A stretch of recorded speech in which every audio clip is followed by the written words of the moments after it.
Dear students, welcome to the second part of electricity and circuits. In this part, we are going to see about torch bulb, about the working of torch, what is a switch and what is open and closed circuit. All these things we'll be discussing in this part 2. So what is a torch bulb? Once you are going through the activity given in your book, page number 117, NCERT book, your activity 1, it is describing about a torch bulb. In a torch bulb, you can see it is giving the light because of some process which is happening or some reaction which is happening inside. And what are the different parts of a torch bulb? We'll see now. If this is a torch bulb, you can see here in a torch bulb, always the torch bulb, there will be a glass part which is the covering for the filament and the wires connected inside. So inside part, what are the things you can see here? Here you can see the thin wire. It is the filament made of tungsten is the material used to make the thin wire filament.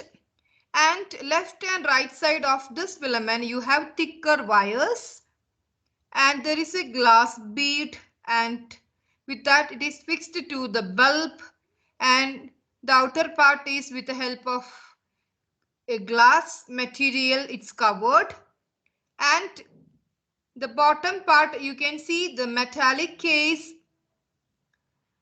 many metallic cases you can see, and at the end part you can see the metallic tip part.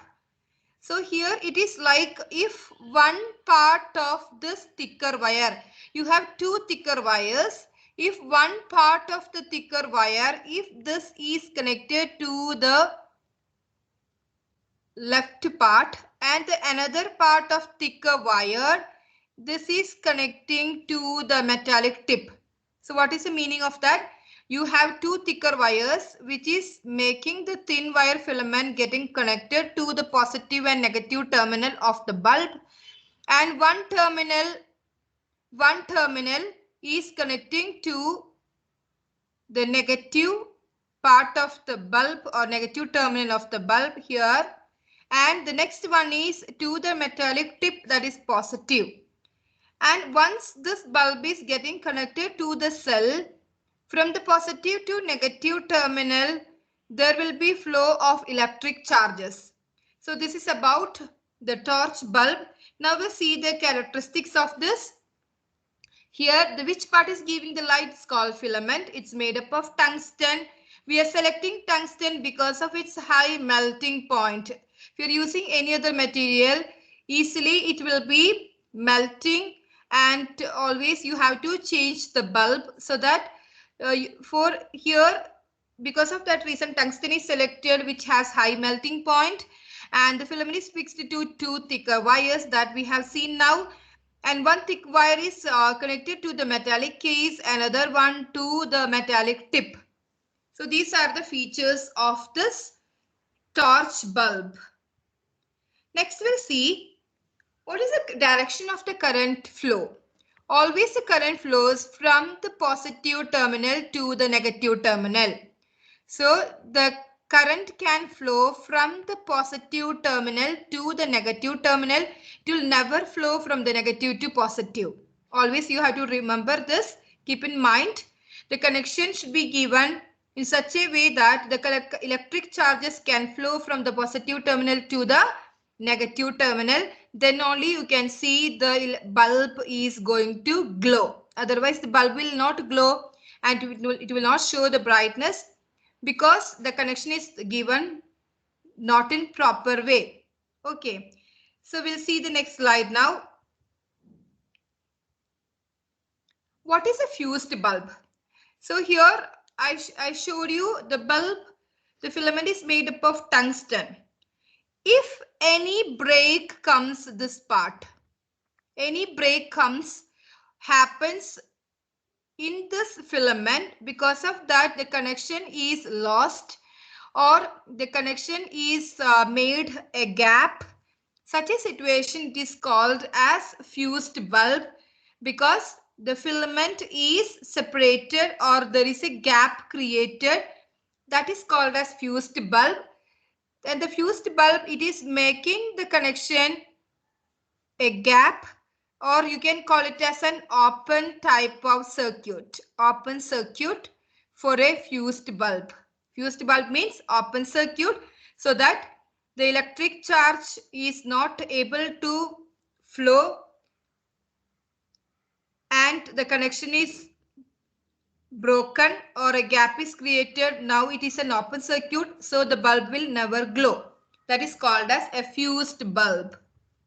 Okay, next, this is a normal electric bulb having glass container, and the gas which is filled inside is argon. It is an inert gas which do not react with any other materials and do not undergo any chemical reaction. It also has a positive and negative terminal. The filament is made up of tungsten material. The next slide. Here, the glowing of the bulb is related with heating effect of electric current. About this you will be studying in 7th standard. And there is a partial vacuum is created, and with the help of the argon gas which is filled inside, and with the help of the thin filament made up of a tungsten material having high melting point, the bulb is glowing. So this is a reason why we are selecting tungsten, because of high melting point and high resistance. So it will not melt until it reaches 2500 degrees centigrade. And what is the use of argon gas? Why are we preferring argon gas for this? Because it is protecting the hot filament from, this is protecting the hot filament from burning. If you are not filling this argon gas, what happens? Once it is reaching high degree centigrade, there are chances for burning this bulb. So it's prevented with the help of this argon gas which is filled inside, and even it prevents the bulb from breaking. So these are the two protective reasons by an argon gas, so that we are preferring argon gas and we are preferring tungsten filament. Here, what is an electric circuit? The electric circuit means a path along which electricity can flow. That is called as electric circuit. Okay.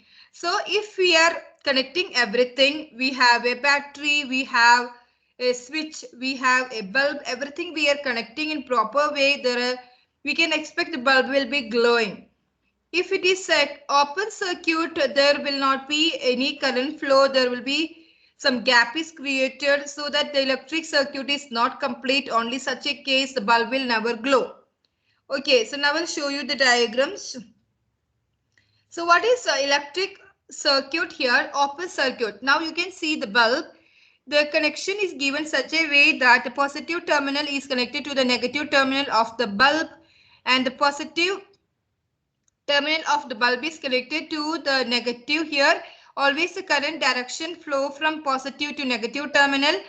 And here the switch is made, a temporary switch is made with the help of the pin, safety pin connected to,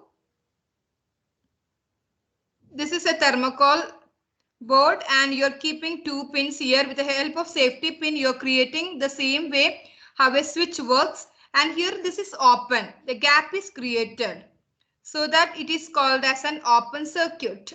So the current flow stops here, so the bulb is not glowing. If you are closing this, it is allowing the electric current to pass through and making the bulb to glow. This is the difference, main difference between open circuit and a closed circuit. Now we'll come back to the slide.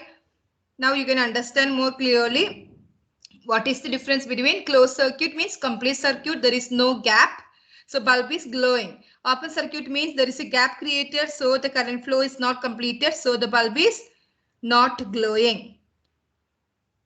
So these are the different ways. What is a broken electric circuit shown here the same way, diagrammatic presentation, and the electric switch, you can use the simple like this. This is open. This is called a switch. This is called as switch. So the switch, the symbol, we are using this symbol for electric switch. And here the bulb is glowing because this is a closed circuit. Here the bulb is not glowing because there is a gap. Next, about conductors and insulators, the materials which allow the electric current to pass through, we are calling as conductors. Examples: aluminium, iron, steel, mercury, gold, bronze, carbon or graphite. All these are the types of conductors which allows the electric current to pass through. So if you are connecting the these materials to the bulb and the battery, it allows the current to flow and bulb will be glowing. Insulators means which prevents the electric flow. So all the materials which we are using daily use, there will be an insulation covering for the protection which does not allow the electric current to pass to your body. That is plastic, rubber, PVC, wood, glass, cotton. All these materials are examples for insulators which prevents the electric current to stop flowing. So these are about conductors and insulators. So now in this video we have seen about conductors, insulators, what is an electric switch, what is a fused bulb, what is a torch bulb, and what is the use of argon gas, what is a tungsten filament. So hope all of you have understood. Thank you.